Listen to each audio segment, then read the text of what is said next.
大家好，我是夏妈。之前和风干肠一起晾晒的香辣鸡翅已经做好了，今天和你们分享一下它的做法。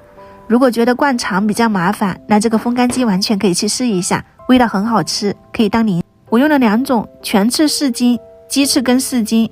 如果是广东朋友，完全可以买新鲜的，我这个是冰鲜的，已经给它提前泡水去解冻了。鸡翅你就嘎2刀，方便风干。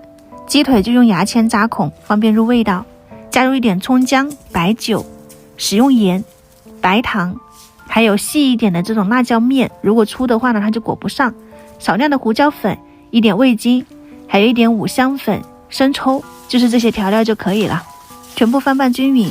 不想吃辣的你就不要放那个辣椒粉，其实这个辣度不高的，我们家小朋友都可以吃。还有就是喜欢吃那种盐焗口味的，你就用盐焗粉来腌制，1个晚上放到冰箱。第2天早上腌好了以后，你拿出来去掉一些葱姜，把这个鸡腿鸡翅用线绑起来，放到阳台上面或者是楼顶，你晚上要收回来哈。风干晾晒7到10天左右，有太阳就最好，晒出油的味道会更香。如果天气不好，你可以用烘干机去给它烘干，味道也还可以。这样我们的香辣鸡翅鸡腿就做好了，可以当过年的辣味菜，你给它真空包装，或者是用袋子装起来放到冰箱的冷冻去保存就可以了。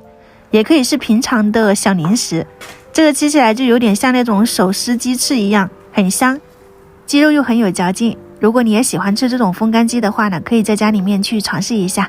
今天就分享到这里，麻辣香肠应该是明天或者是后天给大家出哈。我是夏妈，我们下次再见。